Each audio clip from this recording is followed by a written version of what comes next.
3, 2, 1. Bem-vindos, meus amigos. Mais uma vez eu tenho o prazer de recebê-los. Eu, que desta vez estou aqui no meu resguardo covidiano, né? Parece que sim, não sei ainda. Estou com alguns sintomas. Hoje um dos sintomas que eu senti aí, que pode ser atribuído eventualmente ao Covid, vai se confirmar aí nos próximos dias, eu me senti um pouco rei. Por aí você já tem ideia do que eu estou falando, né? Mas é isso aí. Infelizmente, hoje, muito provavelmente, não teremos a presença do Victor para nos trazer os números mais atualizados aí da Covid, apesar de que, graças a Deus, parece que o pior vai ficando para trás. Então, bem-vindo, Rodrigo, meu xará Marcelo, que eu hoje estou alugando já pela segunda vez, né? Não aguenta mais ouvir minha voz e ver minha cara. E o nosso amigo Cleveland, que de todos nós, como nós falávamos aqui nos bastidores, tem o nome mais chique de todos, né, Cleveland? É nome de... Qual o nome? É nome de cidade importante, né? É isso aí. Bom, nosso primeiro bate-papo hoje vai ser um pouco aí sobre a harmonia entre os poderes, né? Nós vimos aí, fomos brindados aí com uma cena que chocou muitas pessoas, outras nem tanto, do presidente da República indo se encontrar de maneira bastante informal e afetuosa com o presidente do Supremo, Dias Toffoli. E a pergunta que fica é: essa harmonia entre os poderes tem que ser nesse nível ou teria que ser algo mais institucional? Vou começar pelo Cleveland. Cleveland, né? Aí, suas impressões em relação do encontro do Bolsonaro, Toffoli, Alcolumbre e companhia. Marcelo, isso me deixou tão indignado que até resolvi escrever a minha coluna dessa semana exatamente sobre isso, né? Acho que em Brasília acontece uma coisa que é surreal. As pessoas confundem harmonia entre poderes com amizade entre poderes, né? E a pergunta que eu faço é: você se imagina como ministro do Supremo Tribunal Federal tendo um processo de um presidente do Senado, um processo do presidente da República que você terá que julgar? Você se coloque no lugar do presidente do Senado, sabendo que tem pedidos de impeachment contra o Toffoli lá dentro do Senado. Só de você pensar nisso, o mínimo que você faria seria manter uma certa distância, pelo menos até o julgamento dos casos. Mas isso eu estou falando mínimo, porque eu fico imaginando uma cena patética, para dizer o mínimo, dessa, que a gente assistiu nesse final de semana em Brasília, acontecendo nos Estados Unidos, acontecendo na Inglaterra, acontecendo na França. Cara, a República cairia. Simplesmente isso é inaceitável, inadmissível. Figuras públicas têm que ter reuniões públicas. E a gente viu o que aconteceu lá. Na realidade, o presidente foi levar a tiracolo o novo indicado, o doutor, pós-doutor, sei lá o que mais, para o Supremo. Então, um futuro ministro indo na casa do ministro, junto com o presidente da República e um presidente do Senado. Eu acho isso inaceitável, inadmissível, inacreditável, para falar a verdade. Aparentemente, a mesma reunião poderia ser feita de maneira formal, dentro de uma agenda, né? E, a princípio, por si só, não seria ruim, né? Pelo contrário, né? Talvez até daria um ar institucional esse encontro, né? Mas, Marcelo, se fosse isso, não seria razoável que estivesse presente o presidente do Supremo e não o ministro do Supremo? Não seria melhor que isso fosse feito no Palácio do Planalto? Definido isso em agenda pública? O Cleveland, mas a gente pode fazer isso assistindo o joguinho, tomando uma, né? O que você acha, Xará? Então, bom, eu certamente acompanho o relator. Eu vou contar da minha experiência em Brasília, quando eu tenho alguma reunião no Banco Central, que eventualmente eu vou lá para levar algum investidor para conversar com algum diretor do Banco Central. O cuidado que se tem com a agenda, quer dizer, você tem uma pessoa lá dentro, junto com o diretor, anotando o que está sendo falado, e aquilo fica nos anais, fica público, né? Porque, óbvio, é uma função muito delicada, você não pode dar insider information, você não pode ultrapassar certos limites, então tem que ser público, né? O que fala lá dentro, todo mundo pode ouvir, se quiser, né? Então, deveria ser assim em todas as reuniões de todos os poderes da República. Eu não estou dizendo que a política, né? Quer dizer, não estamos aqui falando da conversa entre 2 deputados, entre 2 senadores para negociar pautas e etc. Não se trata disso. Se trata de conversas entre poderes. E, nesse caso, teria que ser aberto, né? Teria que ser público, teria que ser passível de ser ouvido por qualquer um. Né? Então, esse cuidado teria que ter tido. Né? E aí, Rodrigão, você que é o nosso zagueiro, o nosso back de espera, a bola passa, mas o jogador não. Qual é a sua impressão? Gente do céu, eu não estou nem um pouco surpreso, né? Em primeiro lugar, que esse tipo de coisa, ele acontece faz muito tempo e ele se repete também há muito tempo. Então, é um jogo de cartas marcadas, é um conluio. É por isso que o Senado aprova todos os indicados pelo presidente da República, né? Acho que só teve um caso que isso não aconteceu. Tem algumas coisas assim, tipo, é meio subordinação do presidente da República ao Senado e ao Supremo. É meio, sei lá, eu acho isso tão indecoroso que nem o Cleveland falou, que eu nem sei mais o que eu posso acrescentar nessa história, mas é lamentável, né? Porque deveria existir uma liturgia do cargo para esse tipo de coisa. É claro que, pô, cara, ninguém é assim, se não fosse assim explícito, né? A gente sabe que poderia ser implícito, a gente nem veria isso, né? Mas pelo menos ficava aquela impressão de que não aconteceu, né? Então, o negócio no Brasil é tão esculhambado, a coisa é tão esquisita aqui que ninguém mais liga para essa liturgia, para né, para ser um pouco mais discreto, né? Mesmo acontecendo esse tipo de coisa, mandando um emissário, não, vai ser assim para combinar, né, o jogo. Mas assim, para falar de jogo, está combinando com os russos, né? Que tá fazendo aí o que o Garrincha pediu. Então, vamos combinar com os russos para dar tudo certo, né? Marcelo, posso só fazer um comentário Claro. adicional? Sobre isso de agenda pública, eu vou contar minha experiência, né? Quando eu passei para o governo, eu não recebia absolutamente ninguém no meu gabinete se não houvesse um registro, e isso ia para a agenda pública previamente. Todas as reuniões que eu tive com deputados para tratar de assuntos técnicos, todas as reuniões eram públicas, eram agendadas. Então, em nenhum momento na minha vida de funcionário público eu estive na casa de qualquer senador, deputado para beijar a mão, para pedir para ser indicado, coisa do tipo. É inadmissível que você veja essas coisas acontecendo o tempo todo em Brasília. E eu simplesmente não aceito isso. A sensação que se dá é a seguinte, né? A gente não espera aqui a formalidade da coroa britânica, né? Mas não precisava ser tão esculhambado, né? Acho que um mínimo de respeito à institucionalidade, ao trato de uma maneira mais delicada, mais pública, mais institucional, acho que era bom para todo mundo. E porque essa informalidade toda ela naturalmente sugere as piores interpretações, né? Bom, mas falando em harmonia entre os poderes, né? Semana passada a gente falava da briga entre o Guedes e o Maia. Agora não, parece que já fizeram as pazes, estão em love. O Maia até pediu desculpa. E aí, era mentira na semana passada ou é mentira agora, Xará? Eu acho que a verdade nos dois casos é conveniência, né? Cada um tem uma agenda e interessa certos posicionamentos dependendo do momento. Não vejo como mentira nem antes nem depois. Eu acho que tá valendo a amizade até eles se separarem de novo, até a conveniência os separar de novo. Chegou num determinado ponto em que precisa ter dado o estresse do mercado, precisa ter alguma convergência, porque senão a vaca vai para o brejo. Mas você acha que a crítica do Guedes, dizendo que o Rodrigo Maia segurava a pauta, atrapalhava um pouco as coisas, ela procede ou não?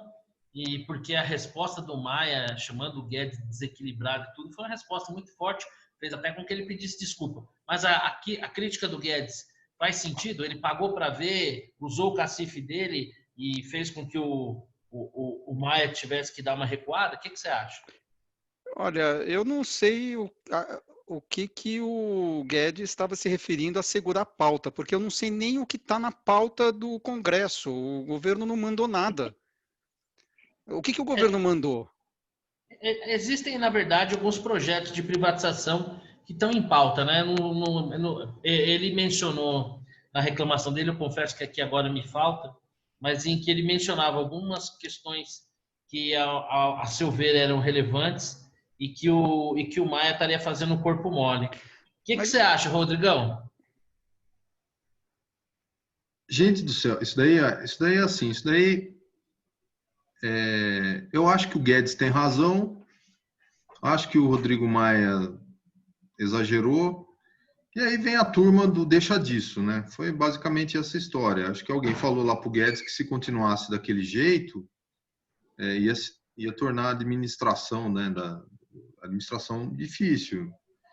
Então, eles fizeram um acordo e cada um pediu desculpa, pelo menos o Rodrigo Maia pediu desculpa pro Guedes e tá tudo bem, né?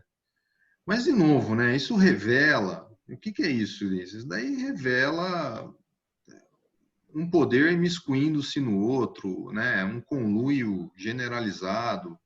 A meu ver, esse governo se tornou igual aos governos que ele sucedeu, né? Ele simplesmente capitulou e os seus membros agora têm que dançar essa nova quadrilha aí, vamos dizer assim, né? Uma nova quadrilha. Quadrilha, cuidado com o termo. Não é um termo bom, é de dançar. É quadrilha. Então tá bom. E aí, Cleveland, como é que você vê esse casa separa, assim no caso, o Guedes e o Maia? Me preocupa um pouco o Guedes, porque eu acho que ele está convivendo demais com o Bolsonaro, né? Ele está sendo muito cíclico, né? Digamos assim, variando muito um dia para o outro, falando as coisas em público, e esse não é o formato adequado para o ministro da Fazenda. Eu acho que ele deveria menos entrar na política propriamente dito e entrar um pouco mais na política econômica. Olhar mais para dentro e deixar a política sendo feita em outro campo. Eu acho desagradável. Mesmo numa época com tantas possíveis reformas? Não, mas uma coisa, Marcelo, é você ir ao Congresso debater. Uma coisa é você dar uma entrevista falando, olha, temos algum grau de dificuldade, estamos tentando resolver isso e assim por diante. Quando ele sai falando que o presidente do Congresso está segurando a pauta, cara, é você pedir para tomar burdoada de volta. É você querer arrumar uma confusão e criar mais dificuldades numa pauta muito difícil já. Então, é procurar briga. Sabe aquela coisa assim? Eu sempre lembro da minha mãe, que ela dizia o seguinte, olha, a inteligência não está em resolver problemas, mas sim evitá-los. E o que o Guedes está fazendo é exatamente o contrário. Ele está indo atrás de problemas para depois ter que resolver. Não precisa. Eu acho que ele pode se poupar, ele pode poupar toda a equipe econômica dele, concentrando no trabalho e indo ao Congresso conversando, mesmo que duramente, a portas fechadas. Mas não falar na imprensa, dar uma entrevista desse tipo. É péssimo. E o Maia está no jogo dele, jogo político dele. Ele está acostumado com isso. O Guedes vai entrar nisso e vai apanhar até dizer chega. E o que deu para ver, né, que do mesmo jeito que xingou o Guedes, sem o menor pudor pediu desculpa e não fez esforço em nenhuma das duas vezes, né? O que mostra, assim, o caráter eminentemente político. Eu tenho uma sensação, e aí posso estar enganado, não sei, mas a sensação que eu tenho, daqui a pouco o nosso xará volta, deve ter caído a conexão dele. A sensação que eu tenho é que o Maia faz bem aquela coisa de estica e puxa, né? Estica e solta um pouco. Ele cria dificuldade, para entregar facilidade, mas eu acho que a situação que a gente vive hoje, a delicadeza do momento, tem que prevalecer a essas disputas políticas mais rasas, né? Eu acho que é Bom, por aí, Marcelo. Bem por aí, só para encerrar esse assunto, principalmente que a gente está vivendo um momento de uma crise econômica sem precedentes e a coisa vai piorar muito. Então está na hora de começar a baixar a bola e começar a conversar.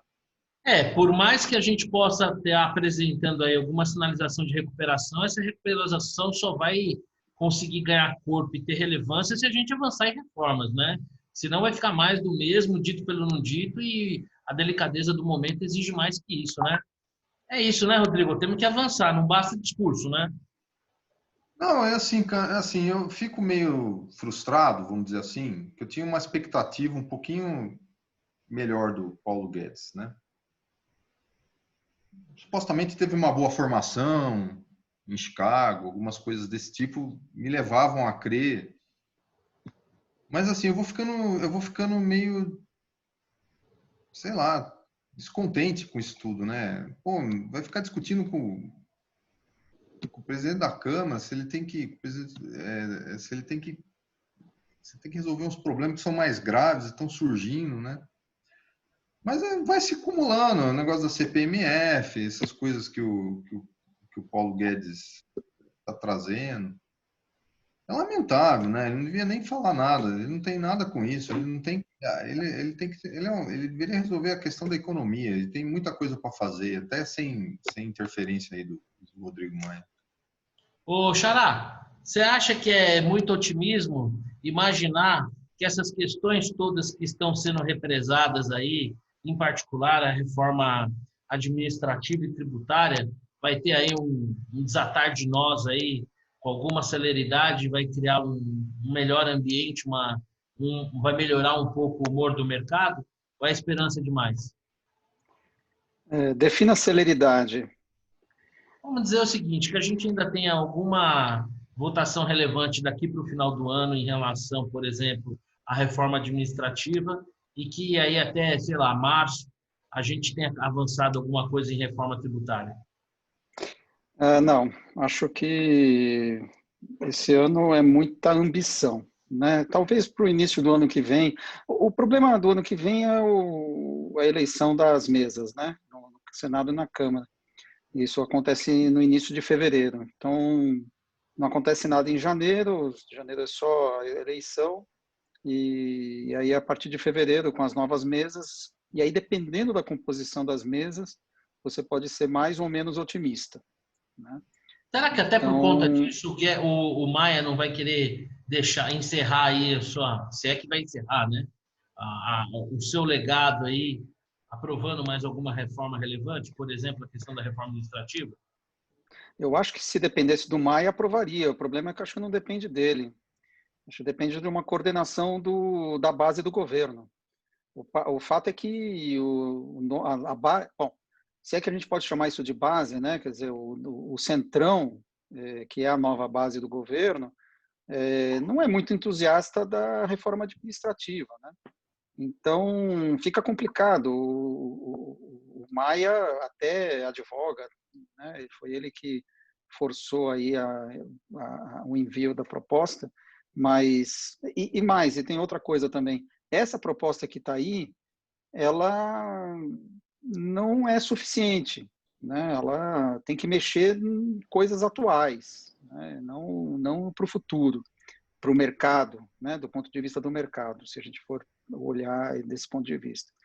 Então, não sei, acho que esse ano é difícil, por mais que o Maia queira, eu acho que não depende muito dele. E para o ano que vem, a partir de fevereiro, quem sabe março. Acho que segundo trimestre, eventualmente, a gente pode ter alguma coisa aí. Os meus amigos aqui, Cleveland e Rodrigo, seguem o voto do relator? Ou tem alguém com um pouquinho mais de esperança nesses coraçõezinhos amargurados aí? Não tem esperança nenhuma, não tem. É isso aí. É isso para pior. Não, esse ano não sai nada e é pouco provável que o ano que vem também saia. Você acha que a gente não avança nada em reforma administrativa nem tributária? Eu acho que a tributária é mais difícil, bem mais difícil, administrativa vai sair alguma coisa muito meia boca que não vai resolver o problema. Bom, com esse jato de esperança, né, vamos para o próximo tema, né? E aqui são poucos os assuntos legais que a gente deixa só para o final, quando a gente troca uma dica do começo ao fim, tiro, porrada e bomba. Falando em tiro, porrada e bomba, Sudeste informa, sai Celso Mello e entra Cássio Marques.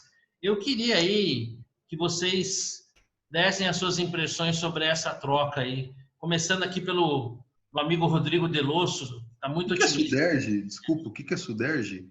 Não, porque eu falei brincando, porque antigamente no Maracanã, né, quando ia trocar o jogador, o alto-falante falava assim: atenção, Suderge informa. Né? E aí anunciava a troca do jogador, entendeu? Suderge informa. Era a Superintendência de Esportes do Rio de Janeiro, responsável ali pela administração do Maracanã, e que informava as trocas dos jogadores ali nos clássicos e tal, entendeu? Então eu fiz essa brincadeira aqui, Sudeste informa, sai Celso de Mello e entra, se é que vai entrar, né? Nesse governo a gente sabe que até a última hora podem ter mudanças, né? Essa seria uma bem-vinda, muito provavelmente. Queria a sua impressão, Rodrigão, sobre essa saída do Melo, essa trajetória que se encerra, e essa que está começando agora. Tá. Gente do céu, quando você pensa que não pode piorar, piora, né? Mas eu nunca tive essa ilusão que, sabe, no fundo do poço tem um alçapão. Você abre o alçapão e encontra outro. Não se preocupa, é sempre pior. Mas pode dar errado, vai dar errado, né? Né? Nesse caso é bem interessante. Nesse caso eu acho o sujeito que tem um mestrado, que diz que tem doutorado, mas não tem tese, ninguém encontra a tese de doutorado do cidadão. A dissertação de mestrado foi analisada pela Janaína Pascoal e, segundo ela, é uma boa dissertação, só que agora a gente sabe que foi plágio, né? Pelo menos é difícil de defender que não foi, já que tem citações. Agora a gente fica sabendo... Parece que criaram uma nova língua aí, que mudaram de plágio para acervo em comum. Achei muito interessante o termo. Agora parece aí que não foi nem ele que escreveu a dissertação, né? Sem contar que, como outros ministros desse governo, ele inchou um pouco o seu currículo, né? Como é um negócio meio natural, assim, eu fico imaginando por que o sujeito infla, né, o currículo.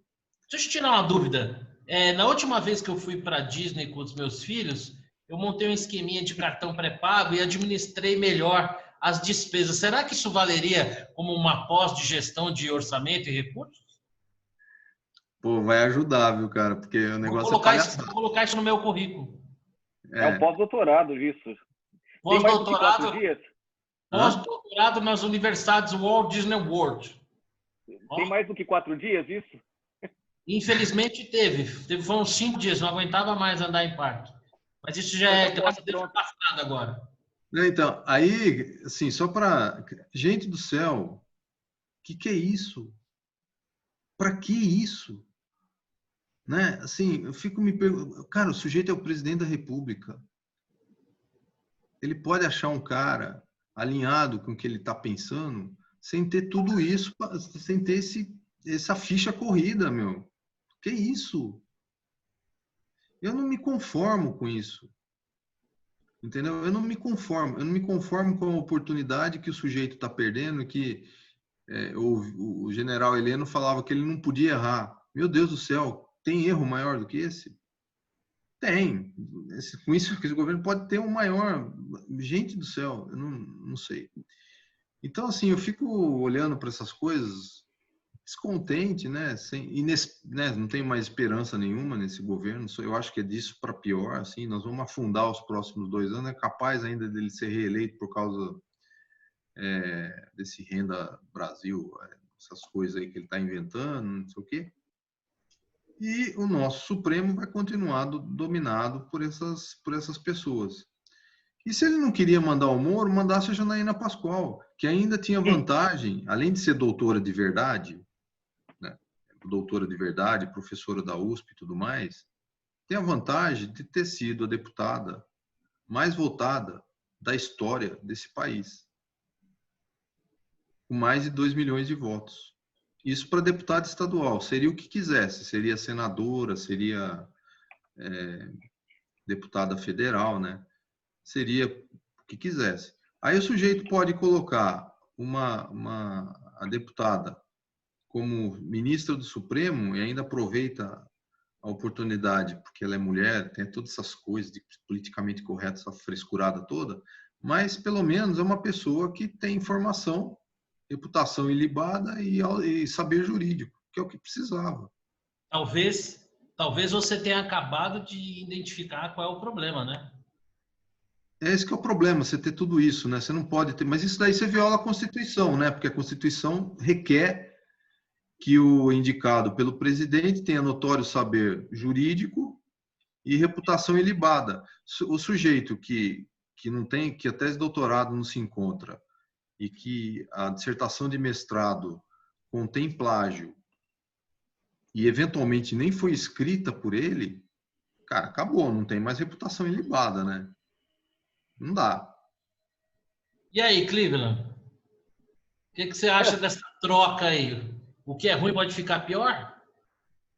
Vamos lá, Marcelo, olha só, eu vou falar só do novo indicado, tá? Eu procurei pesquisar um pouquinho, entender, ter boa vontade, falei com pessoas do Piauí, inclusive, que disseram que o cara parece ser um cara bastante razoável, tá? Disseram isso. Não sei, não conheço, mas eu acho que o Rodrigo tocou no ponto perfeito. Quais são os pré-requisitos? Era pós-doutorado? Era doutorado? Era mestrado? Não, notório saber jurídico e reputação ilibada. E o que me causa estranheza, vamos por partes.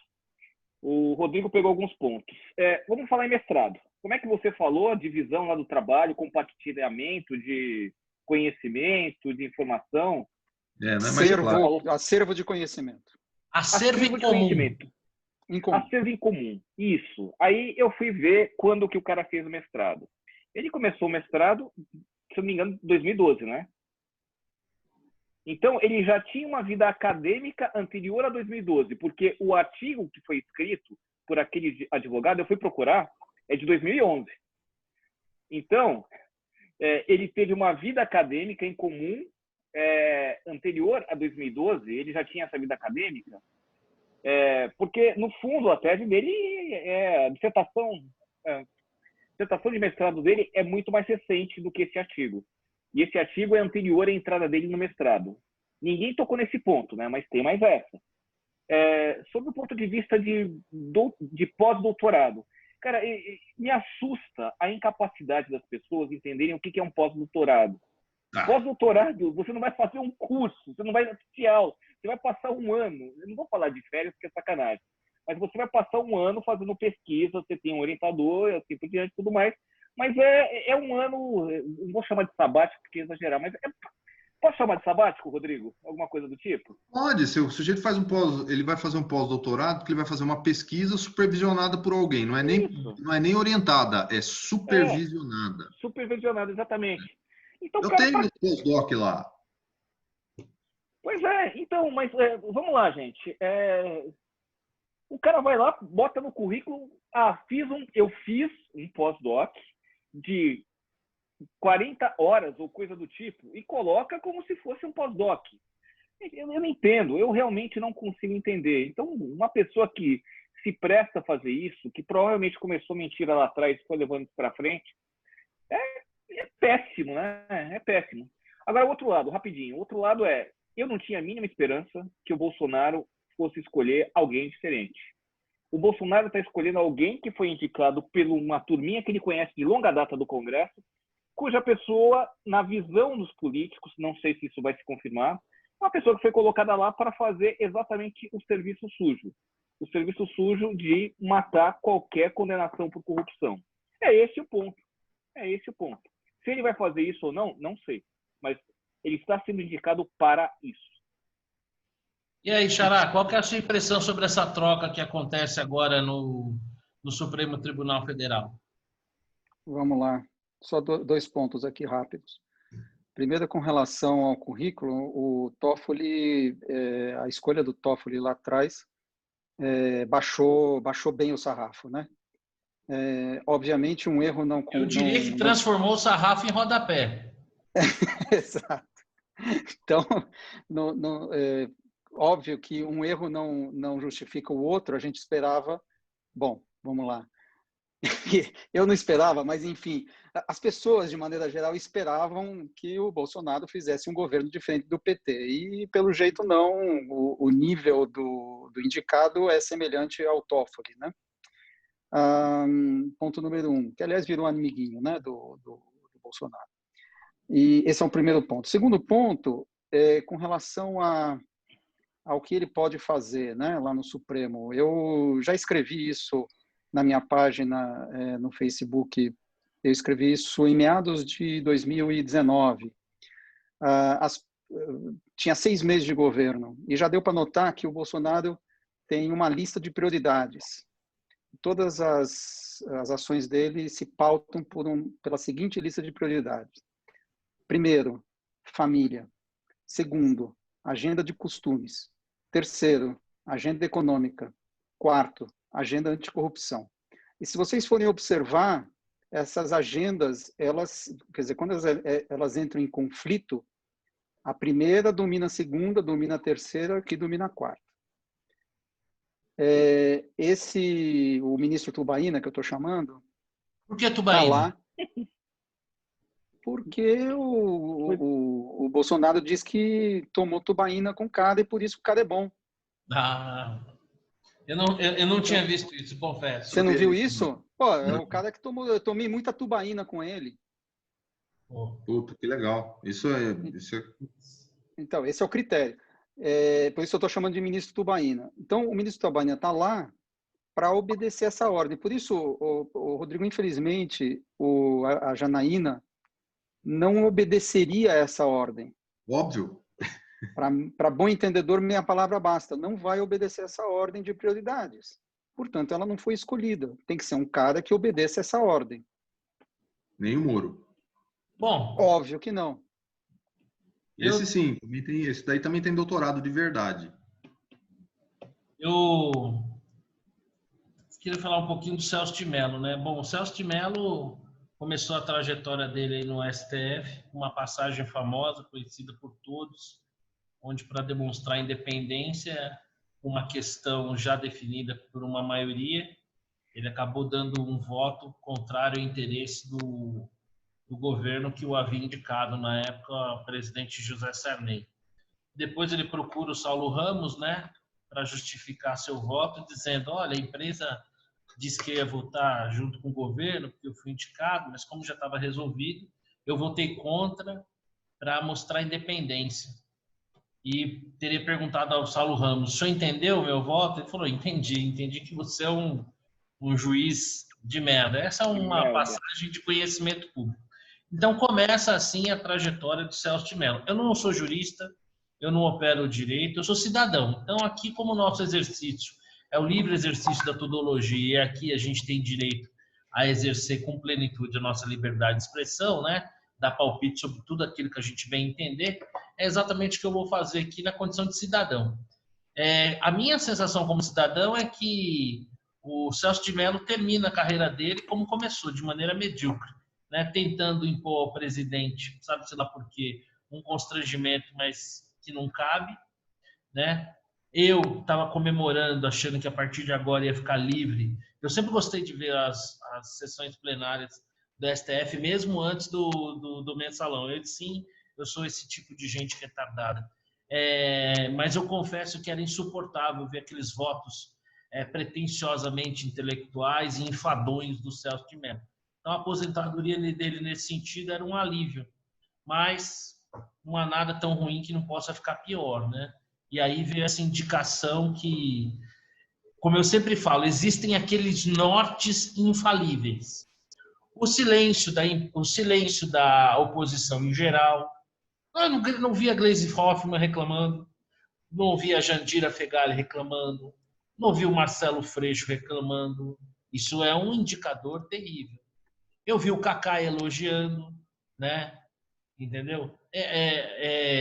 Eu vi né, essa última declaração do Renan Calheiros aí, que dispensa comentários, né, elogiando o presidente por desmontar a Lava Jato. Então, assim, o silêncio da oposição em relação ao novo indicado, ainda que ele tivesse o melhor dos currículos do mundo, para mim, esse silêncio da oposição já seria daqueles nortes, né, que eu falava, tem alguma coisa errada aí, né? Se não estão reclamando é porque gostaram, né? Então é um silêncio meio vergonhoso. Então eu acho que realmente tenho minhas dúvidas se essa indicação vai prosperar, dado esses problemas de currículo, porque aí se constatando que de fato existe até plágio, chegamos no nível de esculhambação macunaímico inimaginável, né? Mas vamos ver aí o que nos reserva o futuro. Eu acho que o que poderia ser um grande momento entra como sendo um tremendo retrocesso, por mais incrível que isso possa parecer. Bom, o presidente da República fez uma declaração dizendo que ele acabou com a Lava Jato.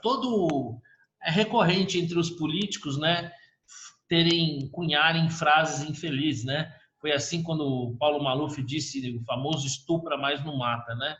Eu tenho a sensação que ontem, quando o presidente falou isso, ele quis dizer que o seu governo não foi passível de até então, né? E ainda está cedo para a gente dizer isso, mas a princípio o seu governo não foi passível de nenhum caso de corrupção. Então, que se dependesse do seu governo, não haveria necessidade de uma lava-jato, que não tem corrupção, então que desta maneira ele teria acabado com a Lava Jato. Mas é uma frase absolutamente, pelo menos, muito infeliz. Eu queria a consideração de vocês aí, começando pelo Cleveland, se realmente o Bolsonaro acabou com a Lava Jato no bom ou no mau sentido. Marcelo, vamos lá. Deixa eu só fazer um contraponto ao que você falou aí, que não foi detectado nenhuma corrupção. Não foi detectada nenhuma sendo investigada a fundo, né? Porque tem indícios fortes na área de publicidade, tem indícios fortes em outras áreas também. A gente pode pegar uma série de casos que estão brotando por aí, que eventualmente a gente só vai saber lá na frente, né? Ministério da Educação e assim por diante. O que me assusta de toda essa história é que, se a gente parar para lembrar, a primeira coisa que o Bolsonaro começou foi desmontando o COAF, né? Mandando lá para o Banco Central, tirando do Ministério da Justiça, da Fazenda, mandando para o Banco Central para não ficar na Justiça. E, coincidentemente, bem no momento em que o COAF tinha simplesmente mandado um documento que é padrão de indícios de lavagem de dinheiro que estava envolvido o filho dele. Então, se a gente olhar para trás e começar a verificar tudo que está sendo investigado no Rio, não ter relação com corrupção, não dá para falar. Mesmo porque falar que rachadinha não é um problema, ou é um problema menor, eu não considero isso. Eu acho que qualquer dinheiro público desviado é um enorme problema. No mínimo pelo exemplo que você dá. Mas se a gente caminhar um pouquinho mais, a saída do Moro para você colocar gente da Polícia Federal, trocar gente para tudo quanto é lado, são indícios claros de quem é o Bolsonaro. Eu não tinha a mínima expectativa de que ele fosse combater corrupção. Nunca passou pela minha cabeça isso. Nunca passou. Talvez ele não esteja envolvido nas grandes corrupções, e eu até acredito que não esteja de fato, porque ele era do baixo clero. Ele não era aquele cara que tinha acesso a tudo que estava acontecendo. Só por isso. Então, a corrupção dele é a corrupção menor. É o que a gente tem observado por aí, o que está sendo investigado por aí. Mas, enfim, eu já cansei de falar. Tocar nesse assunto de corrupção hoje em dia no país me irrita. Porque é tanto desvio, é tanto absurdo, tanta gente saindo solta. Começa pelo Lula de um lado, passa pelo Aécio, vai por outro. Enfim, cansa esse assunto. Mas me diga aí, Rodrigão, o que você acha? O Bolsonaro acabou com a Lava Jato no bom ou no mau sentido ou em nenhum dos dois sentidos? Não, ele acabou. Quando ele nomeou o Procurador-Geral da República, era para acabar com a Lava Jato, né? E eu acho que ele acabou no mau sentido. Ele está se esforçando bastante para isso. Na hora que ele nomeia o o Cássio, é para acabar com a Lava Jato. Ele tá nessa porque o filho dele está envolvido com alguma coisa, com alguma atividade irregular. E daí é o que o Marcelo falou, ele tem uma ordem de prioridades. E essa ordem de prioridades, infelizmente, não está fazendo um governo para que ele ficasse consagrado, né? Ele não tem esse interesse de ficar consagrado. Então, ele tá fazendo isso. Só que eu só queria fazer um contraponto aí o que o Cleveland falou, é que é o seguinte, eu acho que o sujeito que rouba 1 milhão não é a mesma coisa que um sujeito que rouba 1 bilhão. E é difícil a gente ter essa noção, né? Porque 1 bilhão é tanto dinheiro que a gente não consegue nem entender do que se trata. Mas tem uma analogia que eu ouvi dizer por aí, que é o seguinte, se você atribuir R$1 para cada segundo, né, 1 milhão de segundos são 11 dias.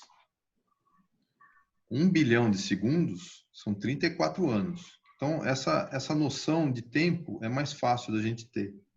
Então, eu acho que o cara que rouba lá 1 milhão, ele causa muito menos estrago do que o cara que rouba 1 bilhão. E eu acho que é bem diferente.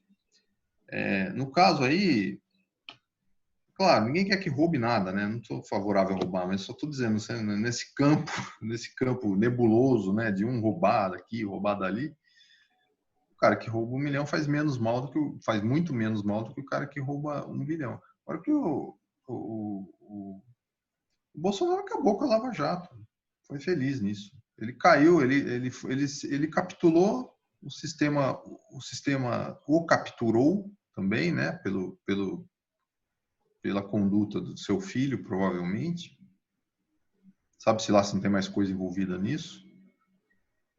E pronto, aí ele resolveu fazer esse jogo. Fica aí os 4 anos, talvez seja reeleito. Deixa eu só fazer um adendo aí antes de passar a bola para o Xará. Quando eu falei, Cleveland, de corrupção, eu digo o seguinte, e esse é um fato. Muito provavelmente pode vir a acontecer de que no futuro, futuras investigações apontem para casos de corrupção nesse governo. Não seria novidade, não seria o primeiro. O que eu vejo de diferente nesse governo em relação aos governos do PT que o antecederam é que no caso do PT você tinha um nível de corrupção que era sistêmico, né, que fazia parte de uma máquina de corrupção voltada para financiar um projeto de poder e que era usufruída também pessoalmente pelos seus cabeças. Nesse sentido, pelo menos até o presente momento, a gente não tem no governo um nível de corrupção tão elevado, né? Você pode eventualmente ter uma denúncia de que uma verba ali foi mal alocada e precisa ser investigado aquilo, né? Teve uma compra lá no Ministério da Saúde no auge da pandemia que eventualmente pode não ter sido feito pelo melhor preço, precisa ser investigado. Mas você não tem uma corrupção sistêmica, aparentemente, tomando conta desse governo, como a gente veio no passado. Eu acho que a rachadinha é dinheiro público, e dinheiro público você tem que levar num centavo, porque é público.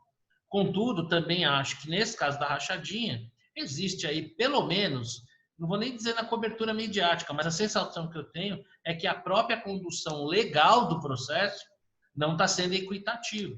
Uma vez que a gente vê algumas medidas contra, por exemplo, o Queiroz, né? E a gente não tem conhecimento de que outros assessores, outras pessoas envolvidas tiveram o mesmo tratamento, mesmo tendo movimento maior. Então, assim, não tem nenhuma intenção aqui de defender o governo, não é essa questão não, mas apenas para colocar isso em perspectiva.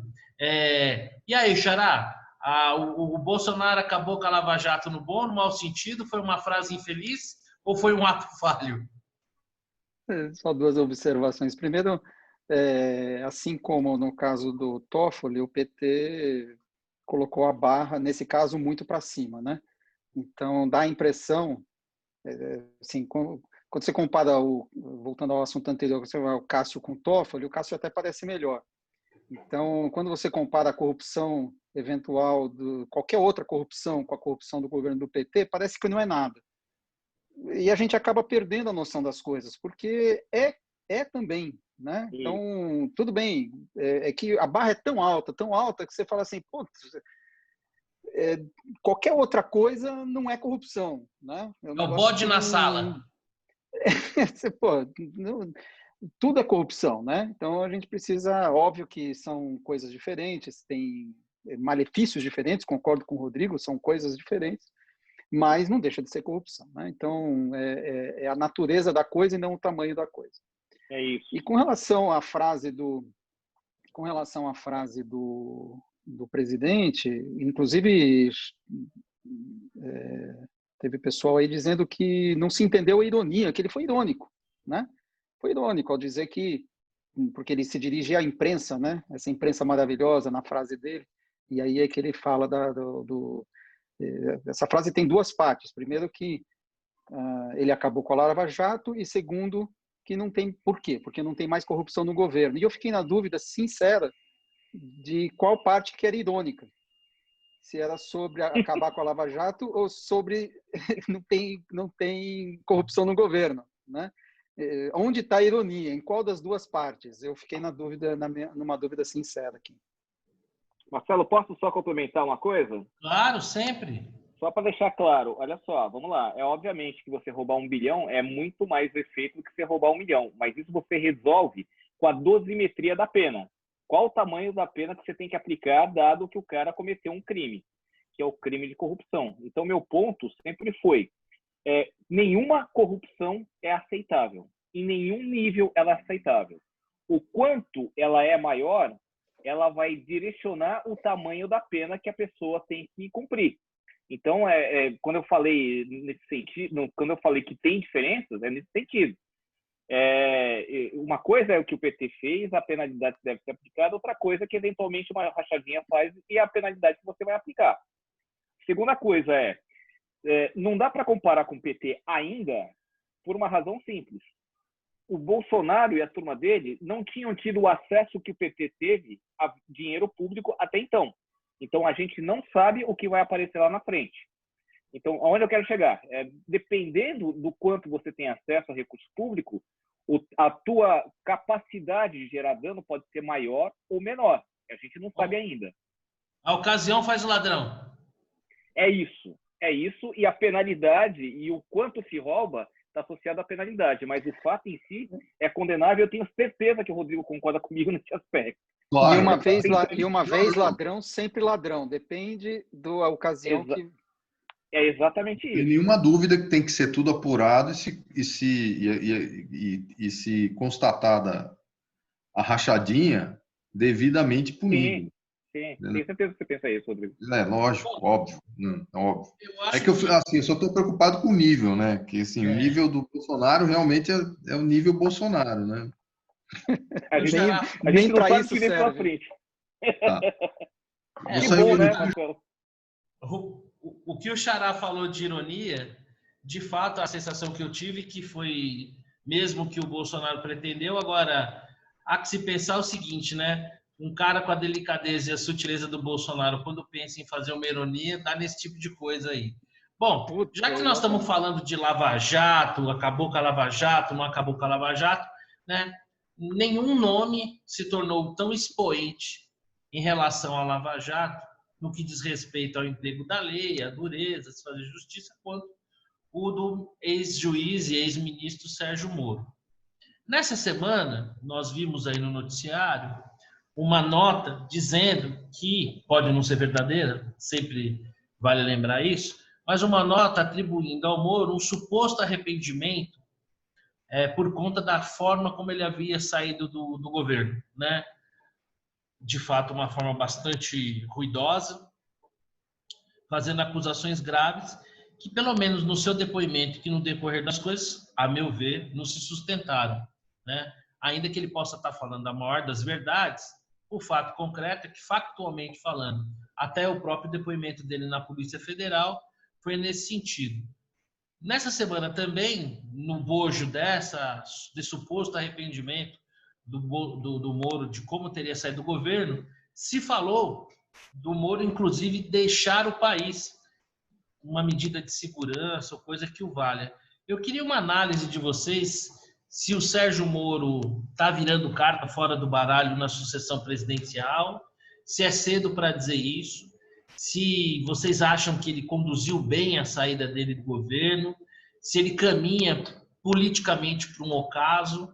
Eu queria a consideração de vocês. Dessa vez, Cleveland, eu vou começar pelo meu xará para te dar um respiro, tá? Obrigado. Obrigado, hein, Marcelo? É sempre assim, né? Tem que escolher uma vítima. Vamos lá, então.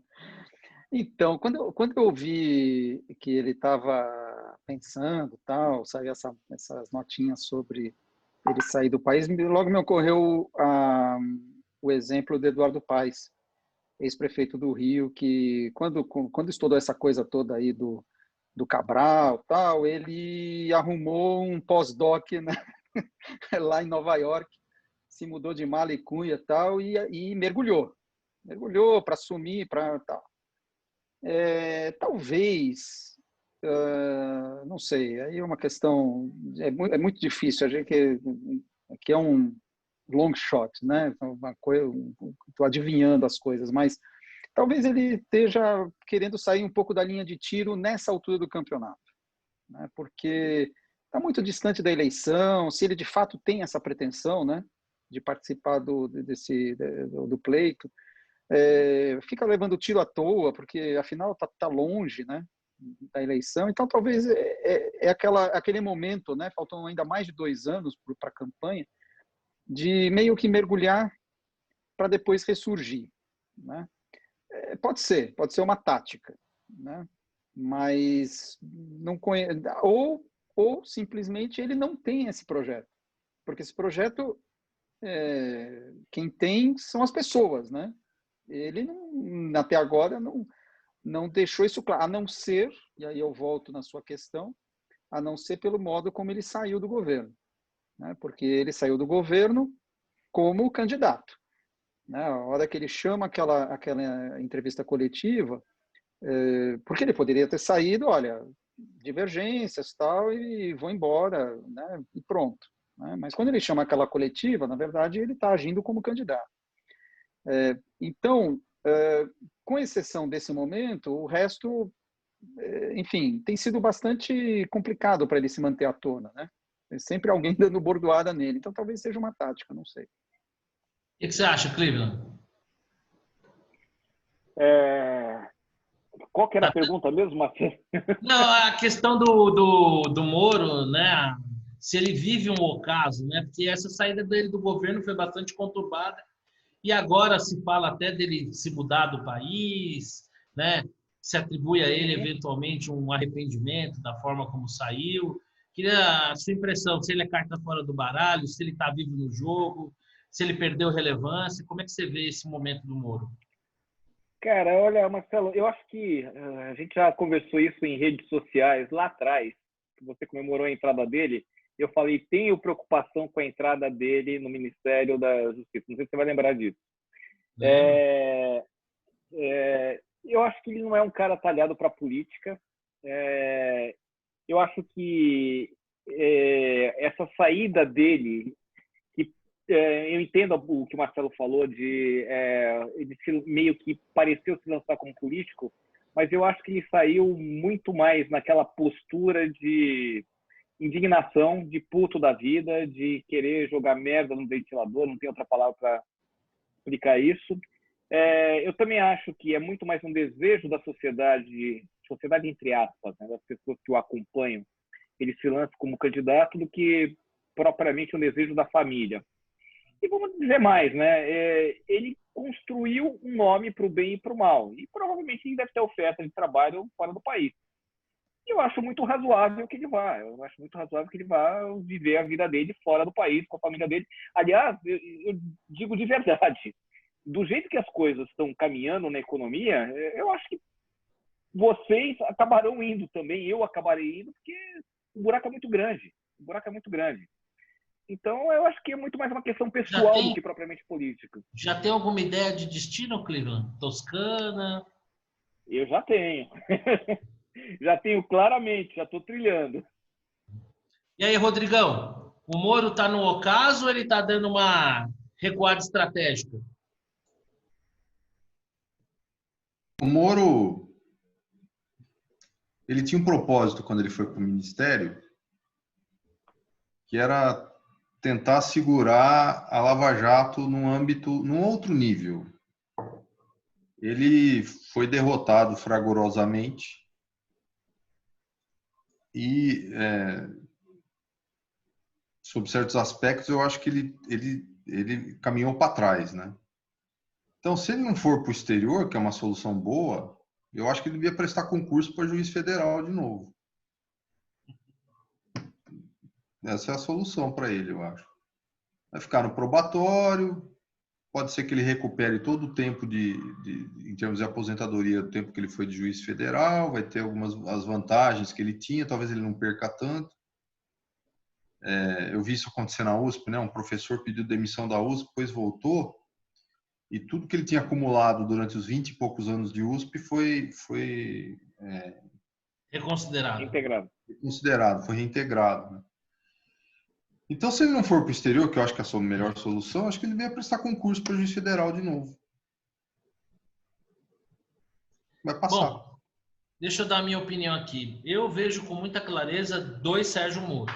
Né? O juiz Sérgio Moro, de uma trajetória irretocável, de uma conduta muito pertinente nas suas decisões. Prova disso é o percentual das decisões que ele teve como juiz de primeira instância que foram confirmadas por instâncias superiores. Então, a figura dele como juiz é indiscutível. Já o posicionamento dele enquanto ministro, eu acho que ele fez bom papel à frente da sua pasta. Eu acho que demonstrou alguma dificuldade de entender como é que se joga o jogo, né? Porque numa democracia é assim, você tem que negociar com partidos políticos, forças políticas, e se o nosso Congresso e os nossos partidos são esses que aí estão, se o que a nossa sociedade, a nossa democracia produziu é o que está aí, é com esses jogadores que você tem que jogar, não adianta também reclamar. Quando o Moro saiu, a minha primeira impressão foi que ali tinha um gesto de tremendo desprendimento, né? Mas eu fiz uma ressalva naquela ocasião. Eu dizia que era de um tremendo desprendimento, porque afinal de contas ele havia aberto mão, né, de uma carreira que lhe daria aí uma segurança em relação ao futuro, em prol de uma convocação, de um chamamento do presidente da República. Então eu achava um gesto de desprendimento, achei tudo aquilo que ele falou, no tom em que ele colocou e da forma, vamos dizer, quase que espalhafatosa como fez, né? Tudo muito grave, né? Mas na ocasião eu fiz uma ressalva, né? A não ser que tenha sido picado pela mosca azul. E com o decorrer dos acontecimentos, a sensação que eu tive é que ele de fato foi picado pela mosca azul e operou muito mal a sua saída do governo. Eu vou dizer por quê. Operou mal porque não sustentou o que falou, né? Não teve consequência prática a saída dele. Ele saiu de uma posição em que ele poderia funcionar até como um freio para o governo, né? Porque ele seria uma pedra no sapato, ele colocaria sob o Bolsonaro o desgaste de ter que mandar ele embora, né? E aí seria muito mais desgastante para o Bolsonaro ter que mandar ele embora do que ele ter pedido a conta como pediu. Acho que ele seria muito mais relevante para a sociedade brasileira, primeiro como ministro e quem sabe até como um indicado, porque imagina o Bolsonaro tendo ele como ministro da Justiça e tendo que assumir o ônus de não indicar ele para o Supremo Tribunal Federal, que era o que eu, vocês e o planeta Terra esperavam. Então, para mim, foi uma medida muito pouco... Eu acho que ele foi muito pouco pragmático, né? Deixar a posição que ele ocupava para se tornar um articulista. Eu acho que essa saída aí pela tangente talvez tenha mesmo essa função que o Marcelo disse, né? Descansar a imagem, né? Sair um pouquinho ali do alvo e talvez voltar ali um pouco mais para frente. Mas eu não tenho dúvidas nenhuma de que quando o Moro saiu, naquele momento, naquele dia eu não tinha essa certeza, hoje eu tenho. Eu não tenho dúvida nenhuma que quando o Moro saiu do governo, ele nutria ambições pessoais. E talvez o Bolsonaro, ao perceber isso também, começou a ver ele como uma persona não grata, né? Porque, afinal de contas, você ter dentro do seu governo alguém tocando uma agenda própria, pensando no seu próprio futuro político em detrimento do governo que faça parte. Vamos ver. Eu acho que, de toda forma, o Sérgio Moro, pelo menos que temporariamente, perdeu uma certa relevância. Não me parece que ele fez as melhores escolhas até agora. Vamos ver se isso se confirma daqui para frente. Eu acho que é um pouco aí do que concordo com o Xará. Talvez ele esteja dando uma descansada na imagem, assim como fez o Eduardo Paes. Mas eu acho que ele perdeu relevância, sim. E se de fato ele se arrepende da forma espalhafatosa como saiu do governo, eu acho que ele tem motivos mesmo para se arrepender. Bom, a gente já falou bastante aqui da nossa tragédia cotidiana, né? Do caos tupiniquim. Vamos falar um pouquinho lá das eleições americanas, né? Tivemos ontem o debate entre o Mike Pence e a Kamala Harris. Não existe um consenso entre quem ganhou ou perdeu, ambos os lados se declarando vitoriosos. Foi um debate de mais alto nível. Aliás, como era para se esperar mesmo, que é debate de vice, né? Foi um debate de mais alto nível que o primeiro debate, que foi uma pancadaria. Eu queria as impressões de vocês, palpite, vamos para o nosso bolão, né? Quem que leva, aí não adianta muretar, né? Vamos seguir com o nosso bolão. E dessa vez eu vou começar aí pelo meu Xará. Diga aí, Xará, o que você acha? Não sei se você chegou a ver o debate, alguma coisa sobre o debate dos vices. O Covid ajuda ou atrapalha o Trump? O Covid Qual é a sua atrapalha. aposta? Eu acho que o Covid atrapalha. A forma como ele lidou com o Covid, ele perdeu a oportunidade de fazer um... Eu não vou dizer meia culpa, porque meia culpa é muito complicado no mundo político, né? Mas de atuar de maneira mais humana. Né? Ele atuou como um super-herói. O cara imbatível, invencível. E era o momento, talvez, dele mostrar uma face mais humana, para amolecer certos corações, sem, claro, perder o seu eleitorado cativo, que ele não vai perder. Não sei, acho que ele aproveitou mal, digamos assim, essa oportunidade e eu diria, estava meio apertado, eu tinha falado do Trump com relação, no bolão anterior, né, com relação principalmente à questão econômica e tal, mas eu acho que ele perdeu uma oportunidade de ouro e eu acho que essa doença vai eleger o Biden. E aí, Cleveland, você já se mostrava bastante seguro em relação à vitória do Biden. De lá para cá, os últimos acontecimentos te colocam seguem nessa direção? Marcelo, primeiro eu tenho que confessar uma coisa. Eu tenho um problema sério para dormir. Eu tenho muita dificuldade para dormir. Ontem foi o dia mais fácil da minha vida para dormir. Eu comecei a assistir esse debate. Eu vou até resgatar, porque toda vez que eu quiser dormir, eu vou botar esse debate para assistir, porque eu vou dormir assim como um bebê. Impressionante. Para mim foi morno demais, esperava mais discussão, foi muito morno. Mas, dito isso, Covid atrapalha o ajuda do Trump? Cara, eu acho que eu sempre achei que brasileiro era maluco. Mas cada vez mais, e lembrando da época que eu morei nos Estados Unidos, eu tenho mais certeza que o americano também é muito doido. Porque, eu vou te falar, pode acontecer de tudo. Apesar dos democratas estarem fazendo um esforço enorme para perder a eleição, eu ainda acredito que eles vão vencer. Continuo, desde a primeira vez que você fez essa pergunta para mim, eu tenho dito isso, eu acho que tem alguma coisa de diferente no ar com relação às eleições passadas.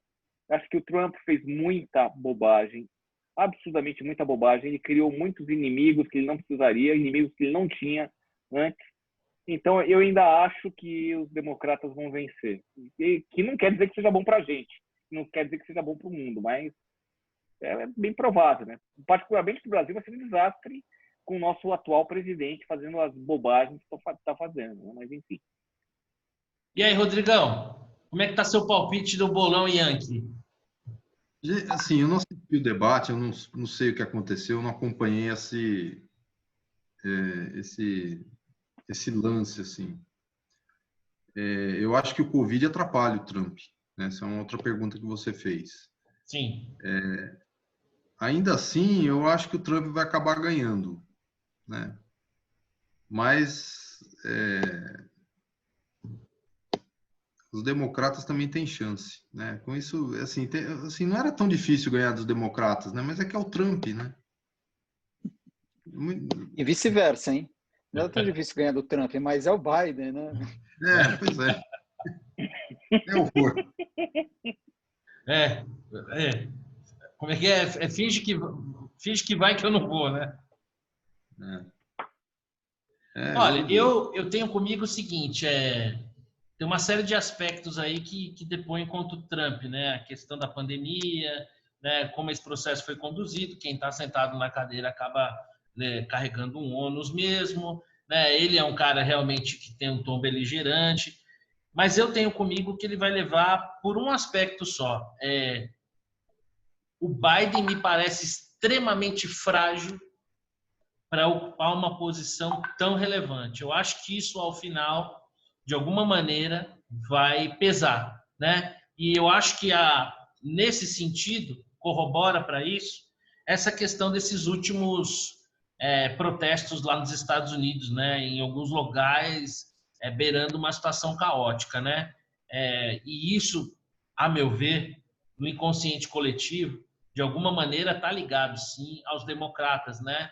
A esse apoio democrata, ao Black Lives Matter e os protestos que tiveram lá. Eu acho que isso, aos olhos do cidadão comum, que é maioria, mas é silencioso, eu acho que isso pega muito mal. Então, o tal do law and order, a sensação que eu tenho é que, ao final, ainda que ali como é que se fala, na corrida do cavalo, né? No Photoshop. Acho que, nem que seja no Photoshop, mas acho que isso é uma vantagem para o Trump. Eu acho a figura do Biden claudicante, hesitante, fragilíssima para alguém que pretende comandar a maior nação do mundo. Eu acho que para o americano médio fica essa sensação. Talvez se fosse um cara para disputar quem vai ser o Papai Noel, seria imbatível. Mas talvez para o presidente dos Estados Unidos, eu acho que isso aí pode pesar contra ele. Bom, meus amigos, falamos aqui da nossa agenda doméstica, falamos das eleições americanas. Eu tenho uma tese aqui que eu queria compartilhar com vocês. Normalmente não é muito delicado. Concordo. Normalmente não é muito delicado a gente falar de quem não está presente, tá? Mas eu vou lançar aqui uma tese. Os senhores devem se lembrar que algumas semanas atrás o nosso amigo ausente Victor Loyola transbordava em alegria falando do seu Vascão, né? E o que nós temos visto nos últimos tempos? Uma derrocada sem precedentes. Que a cereja do bolo ontem foi perder de 3-0 do Bahia. A pergunta que fica para a sociedade, a pergunta que não quer calar. Tivesse o Vasco ganhado de 3-0, Vitor Loyola estaria aqui ou não? Eu acho que essa é a grande questão. Não, estamos fazendo uma negociação, conference call. Tenho as minhas dúvidas. Não, se eu dissesse, olha, eu confio de peito aberto, de olhos fechados, põe minha mão no fogo, só se fosse com luvas de amianto. Entendeu? Porque eu acho que essa ausência do Victor hoje, depois de um 3-0, é para evitar esse momento de escárnio público, de bullying, né? E não ter que passar por isso. Queria primeiro não seja maldoso, Marcelo. Não seja maldoso. Ele está negociando os jogadores para o Vasco. Você acha que procede? Você acha que procede a minha desconfiança, Cleveland? Você está sendo muito maldoso. Ele deve estar negociando os jogadores para o Vasco da Gama. Só pode ser isso, pô. Você acha que ele faria alguma coisa do tipo? Só porque o trem está descarrilhando? Sim, viu, cara? Eu avisei. O que você acha, Xará? Sei que seu time está indo melhor. Olha, eu vou te dizer, eu não sei se eu faria diferente no lugar dele, viu? Rodrigão, você acha que o Victor juntou a fome com a vontade de comer e evitou esse bullying público? Cara, eu não tenho a menor dúvida disso. Então é isso, né? Foi premeditado, foi meio desesperador. A gente só não viu essas imagens, mas se tiver imagens, isso vai ficar revelado. Me dá imagens aqui que eu quero ver, hein? Eu quero ver, me dá imagens. Ô, Xará, fala aí do teu time aí, pô. Como é que tá as coisas pro lado do Santástico? Olha, eu não vou falar do meu time, não. Eu vou, para a infelicidade do clima, falar do Corinthians, porque ontem foi a primeira vez que eu vi o Corinthians jogar nesse campeonato. Eu entendi por que eles estão nessa posição na tabela. Olha, entendeu por que o Cleveland se tornou torcedor do Liverpool? do Lakers. Não, é impressionante, porque assim, o Santos estava. Não sei se. Eu acho que o pessoal aí da minha idade vai lembrar do pequeno Wilber, né? Os sobrinhos do Ataíde tinham um programa na Jovem Pan que era Opa, muito como engraçado, não? e tinha o pequeno Wilber que saía no campo para passear, e aí Ah, aparecia o borboletas! abominável Homem nas Neves, comia um braço dele, comia uma perna, e o pequeno Wilber sem o braço, sem a perna, sem a cabeça, mas ainda vivo. O Santos Sim. estava assim. O Santos ontem estava exatamente assim, não tinha braço, não tinha perna, não tinha cabeça, o técnico estava fora, Marinho, não tinha nada. O Santos equilibrou o jogo, quase ganhou o jogo. Foi uma coisa impressionante. Assim, eu não consigo.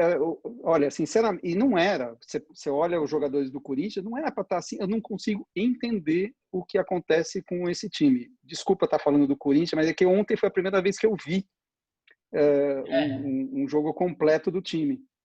E para mim E é o Santos tristeza. meio que cumpriu a tabela, assim, saiu com empate, saiu comemorando, porque, né, do jeito que estava de desfalque, não tinha nada, né, para ganhar.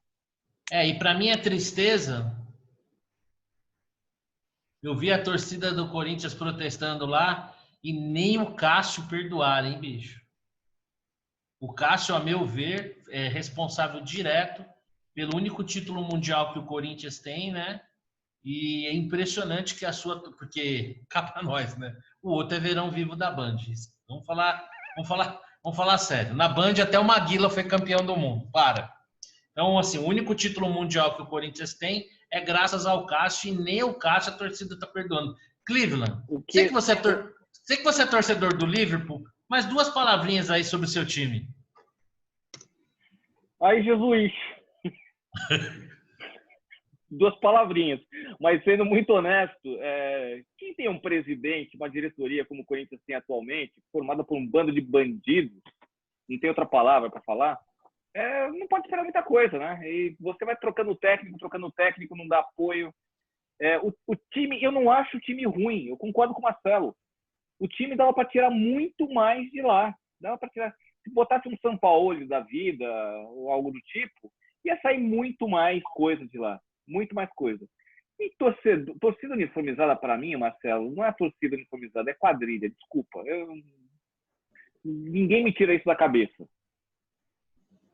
O histórico mostra que você não está errado, não, mas eu fiquei surpreso de não pouparem nem o Cássio. Xará, ô Rodrigão, vamos falar agora de futebol de alto nível, vamos falar dos ponteiros da tabela, vamos falar daqueles que encantam os olhos dos amantes do futebol, um futebol lépido, fagueiro, de toque de bola. O que você achou do nosso tricolor ontem dando show no Morumbi? Cara, assim, você sabe que eu tenho um certo receio de que isso não dure para sempre, né? Embora o natural fosse durar para sempre, esse show, Mas assim, eu tô contente no fim das contas, né? Eu acho que o elenco não é lá aquelas coisas, né? Mas enfim, tá entregando, né? É isso que importa. E vamos ver se continua assim, né? Olha, eu sou um pouco mais cético.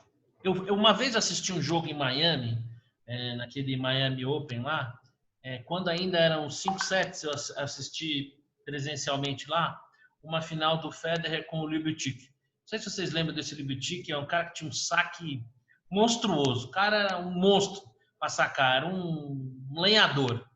E o jogo foi 7-6, 7-6, 7-6. 3-0 para o Federer. E a última bolinha, o Federer bateu, ela bateu na fita e caiu do outro lado. Aí o Libitic fez assim do outro lado, como quem diz. O que eu posso fazer, né? Então, assim, quem olhasse aquele placar 3-0 ia chegar a uma conclusão que foi um jogo fácil, mas uma puta mentira. O Federer, para ganhar aquele jogo, teve que rebolar e, ao final, contar com a sorte. Então, às vezes, os números são mentirosos. Então, assim, ontem o São Paulo ganhou de 3-0, ganhou 3-0 no futebol, é uma vitória elástica, mas não ganhou de ninguém. Com todo respeito aos atleticanos lá de Goiás, né, um time bastante frágil. Eu achei... Eu nunca vou achar ruim que meu time ganhe, mas o efeito, a contraindicação do São Paulo ter ganhado é ter dado mais uma sobrevida para o Diniz, que eu torço com todas as minhas forças para que me calhe a boca e ganhe alguma coisa, mas que não me desce, um joguinho previsível, não consigo, sabe, ver. Nós temos bons valores no São Paulo, esse menino Brenner aí, bom, o Sara, bom, mas não consigo ver um futebol assim que me encante. Mas vamos curtindo aí, enquanto a gente ainda está no topo da tabela, mas eu temo que daqui a algumas semanas eu vou estar a gente vai estar fazendo companhia ao Vitor, né? E quem sabe até dando um WO aqui para evitar um bullying mais público, né? Bom, eu queria pegar aí com vocês dicas, citações, frases da semana. Eu vou começar aqui a dar uma dica para quem não conhece aqui no Brasil. Vá conhecer Maceió, era uma capital que eu não conhecia, fiquei encantado. Pô, uma orla da cidade muito bem cuidada, a cidade está muito limpa, as praias nas cercanias ali, Pioca, São Miguel, pô, Praia do Gunga, curti demais. E um destaque que eu faço é para um restaurante lá que chama Delícias da Gula. Putz, eu vou ver aqui agora no Google enquanto vocês dão a dica de vocês, porque maravilhoso, comi até passar mal.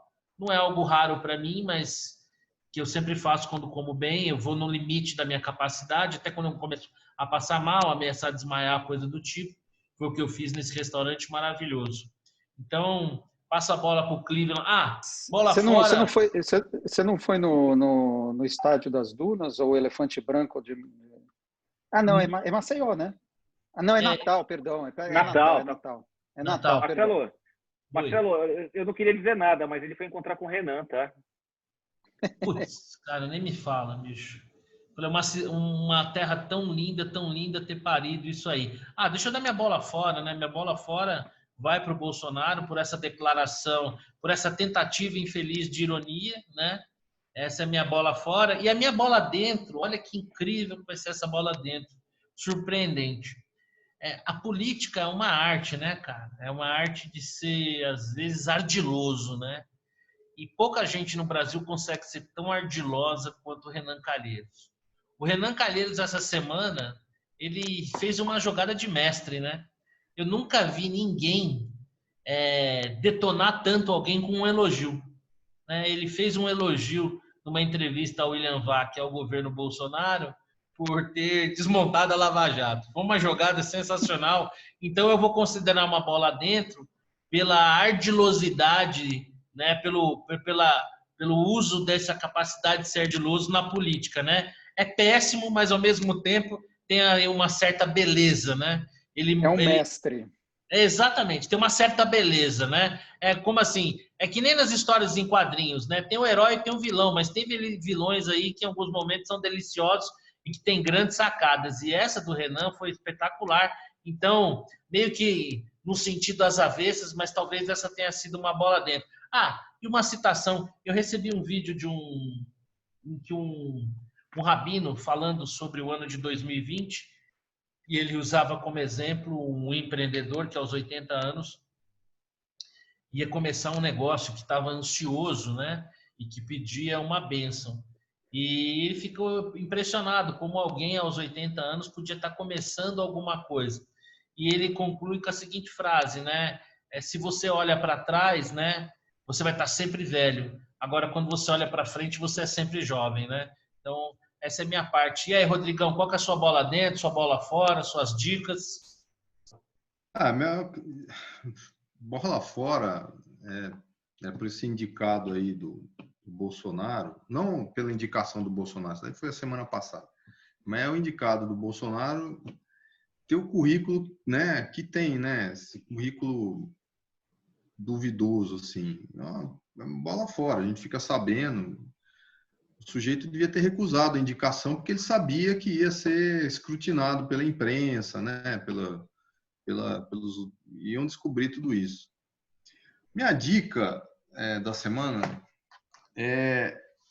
eu não sei se já foi falado aqui, estou meio na dúvida agora, mas eu assisti Mas se for, fala de novo.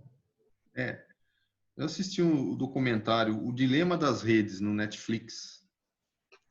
Olha aí, Xará, hoje a gente conversava fora do ar aí sobre isso. Você gostou? Eu vou te dizer uma coisa, eu não gostei tanto. Eu não gostei tanto. Mas ele levanta um problema, que é o problema de você ficar... você não conseguir se livrar de redes sociais, tipo Facebook, Instagram. E é interessante porque no documentário se entrevistam executivos dessas grandes empresas de redes sociais, e eles revelam que existe uma estratégia para manter o sujeito bastante conectado, né? Essa estratégia. A solução é que eu não gostei. A solução para resolver é que eu achei que foi uma solução que eles apresentaram lá meio sem sentido, porque afinal de contas as redes sociais elas trazem benefícios e trazem custos. Então não ficou claro para mim se é só custo do jeito que eles estão falando, porque do jeito que, se você for ver o documentário, parece que é o fim do mundo, né? Vai acabar, que todo mundo vai ficar meio robotizado, aquelas coisas todas. Então não está claro para mim. Eu acho que o que faltou nesse documentário é dizer quais são os benefícios, né? Você encontrar pessoas que você não via há muito tempo, você ser apresentado eventualmente a temas que você não seria apresentado de outra forma. Quando um Paraíba que nem eu ia reunir uma turma dessa se não fosse as redes sociais? Não, é isso que eu acho eu acho que tem umas coisas muito legais, tem muito boas em redes sociais, e tem umas coisas, tem essa coisa que é de você ficar discutindo, né? Tipo o Marcelo discute com todo mundo, fica discutindo assim. Cara, eu me livrei disso. Eu procuro não entrar nessas mais, né? Eu acho que você gasta tempo e energia com coisas que não são tão importantes. Mas eu estou fazendo essa indicação, apesar de não ter gostado muito da solução, porque eu acho que isso levanta um problema que, no meu caso, é muito relevante, que é a questão de como que a gente expõe os nossos filhos a essas redes sociais. Então, eu acho que é interessante as pessoas terem uma certa consciência e refletirem sobre esse assunto, meditarem sobre esse assunto, né? Porque acaba que os nossos filhos hoje, eu tenho um filho de 7 anos, eles nascem envolvidos nisso, né? É diferente da gente que nasceu sem isso ainda. Porque assim, né, se você pensar bem, o WhatsApp, eu não consigo trabalhar mais sem o WhatsApp. O WhatsApp Impensável. quase tudo. Então, é inevitável você estar conectado de alguma forma. Mas, então, a minha indicação é só para a gente refletir sobre o assunto. Eu acho que as pessoas deviam... Tá bem feito, estão os executivos lá, tá tudo certo. Mas eu achei a solução que eles apresentaram um pouco Exagerado. Exagerado, assim. E aí, Xará? E você? O que manda aí no final? Vamos lá. A minha bola dentro vai para o silêncio do governo na área econômica. Governo / Congresso, né?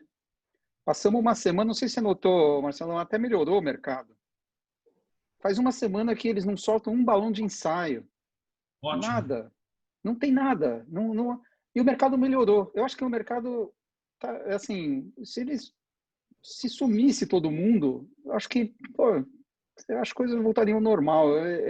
Só essas ideias... Tem um amigo meu que defende a seguinte tese: graças a Deus a gente dorme, porque nessas 6, 8 horas que a gente dorme por dia, o Brasil anda. Enquanto a gente está acordado, a gente está trabalhando.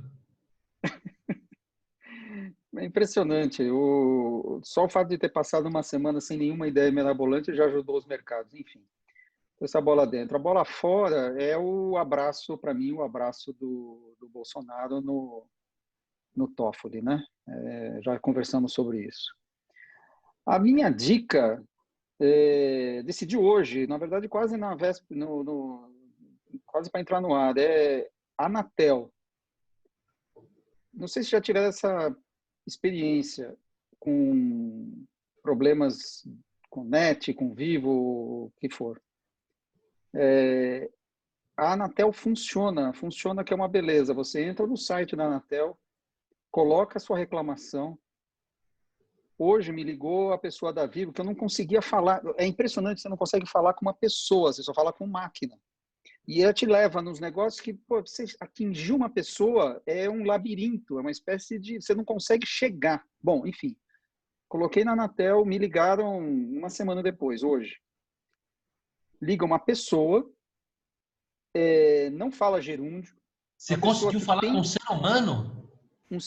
Não, mais do que isso, Marcelo, ele me ligou. Não é o que eu liguei para a pessoa. Me ligou uma moça muito educada, provavelmente de um departamento Anatel, que deve ter lá na Vivo, deve ter na NET e tal, né? E que, assim, uma pessoa inteligente, que consegue, tem 2 neurônios, consegue raciocinar, não fala gerúndio, não é atendente de telemarketing, é alguém do marketing. E resolveu o meu problema. Mandou um técnico, coisa que eu não conseguia chegar numa pessoa para... Enfim, a minha dica é: usem a Anatel. Show de bola. As empresas respeitam a Anatel, é impressionante, né? E, por fim, a minha frase, a minha citação é a ironia do presidente, né? Não existe mais corrupção no governo. Eu acho que essa não existe mais corrupção no governo, não foi a parte irônica da frase, né, dele, mas me lembrou o Lula dizendo que tinha acabado a miséria no país. Então, não acaba nunca a corrupção, né? A gente sabe disso. Enfim. E aí, antes de passar para o Cleveland, a dica do restaurante que eu falei lá em Maceió é Divina Bula, espetacular, viu? Estando por lá, não deixem de ir. E aí, Cleveland, para a gente Você vai me encerrar deixar com chave de compartilhar, ouro, não? suas considerações. Você vai me deixar compartilhar ou não? Claro, você que manda aqui, já está mais do que autorizado. Então vamos lá. Compartilhe sem dó.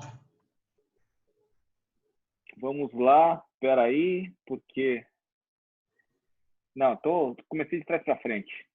Marcelo, olha só, a gente tem uma carreira junto, compartilhando informações. Como é que você disse, Porto? Agora eu vou ter que diferenciar Marcelos, né? Como é que fala? Acervo comum. É um A acervo gente tem um comum. acervo em comum, né? Porque esse abraço aqui me chamou a atenção. Mas pior do que tudo que a gente já disse aqui, que a gente comentou, não sei se vocês perceberam que teve uma pessoa que participou dessa visita antes e disse que saiu antes da chegada dos demais. Um tal de um advogado Cacai. Isso me deixa muito mais indignado. Um ministro do Supremo recebendo na sua casa, no final de semana, advogado... Olha, eu não tenho mais nem palavras para falar. O cara vai no STF de bermuda, pô. Você quer o quê? Não, é surreal. Essa reunião na casa, assim, para mim, assim, bateu todo o recorde do que não deve ser feito. Essa história da liturgia que as pessoas brincam é necessária. Infelizmente, é necessária. Vamos lá. Deixa eu ver se eu consigo. Bom, minha bola dentro. Minha bola dentro, não porque eu tenho uma admiração especial pelo Fux, e também não é porque, como as pessoas estão interpretando, isso vai favorecer o pessoal da Lava Jato. Eu acho que essa coisa de separar decisões em turmas distintas, ela gera uma insegurança jurídica que é absurda. Então, trazer esses casos para o pleno, eu acho que é fundamental. Eu acho que é fundamental para a gente ter uma decisão unissa, para o bem ou para o mal. Isso, para mim, é o ponto positivo da decisão. Bom, dicas da semana. Eu pensei muito se ia trazer esse negócio, porque é uma sériezinha boba. Eu sempre falo que nesse coraçãozinho aí, bruto, neoliberal, mas bate um coração romântico, viu? Não, com certeza. Mas o que é interessante dessa série, tem 2 coisas que me chamaram a atenção, tá? É aquela coisa, eu consegui ficar leve assistindo essa série. Eu consegui, assim, dar uma relaxada e eu consegui me divertir, porque eu conheço muitos franceses e o que essa série fez foi expressar o lado parisiense ao mesmo tempo do lado americano. Então, é muito interessante assistir, porque ela torna uma caricatura da relação entre americanos e franceses. E mais do que isso, os franceses, os parisienses, ficaram putos da vida com essa história. O dono de um restaurante de Chicago ficou puto da vida com essa história.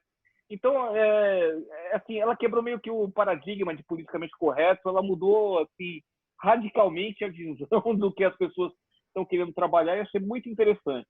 Uma série leve, divertida, vale a pena ver. E aí, de novo, Marcelo, roubei, desculpa, tá? A Acervo frase comum. da semana... Acervo comum. A frase da semana é: acabou a corrupção. Nossa, o nosso presidente resolveu entrar para o mercado de comediantes, né? Porque definitivamente essa foi realmente uma pérola, né? Então, tá aí, meu conjunto da obra, meu acervo, digamos assim, que eu compartilho com o Marcelo, Bom, meus exatamente esse. amigos, muito legal a gente conseguir terminar um bate-papo de uma forma leve, quando a maior parte do tempo a gente está falando sobre as nossas agruras aqui em solo tupiniquim. Então, esse finalzinho aí com dicas é sempre agradável. Vou anotar a dica especialmente do meu amigo Cleveland, porque se ele assistiu, ficou leve, se divertiu, isso é muito valioso nos dias de hoje, ainda mais quem, como eu, vai ficar confinado sozinho dentro de casa, né? Eu, o gato, os coatinhos, jacu, aqui do meio do mato de Cotia, pelas próximas 2 semanas aí. Então, agradeço a vocês pela companhia, sempre especial, hoje ainda mais. Semana que vem a gente se fala e vamos ver se o Vasco ganha no meio da semana, para o Vitor dar as caras aqui, porque ele faz muita falta. Fiquem com Deus e até semana que vem. Um abração. Abração. Um abraço. Graças. Tchau.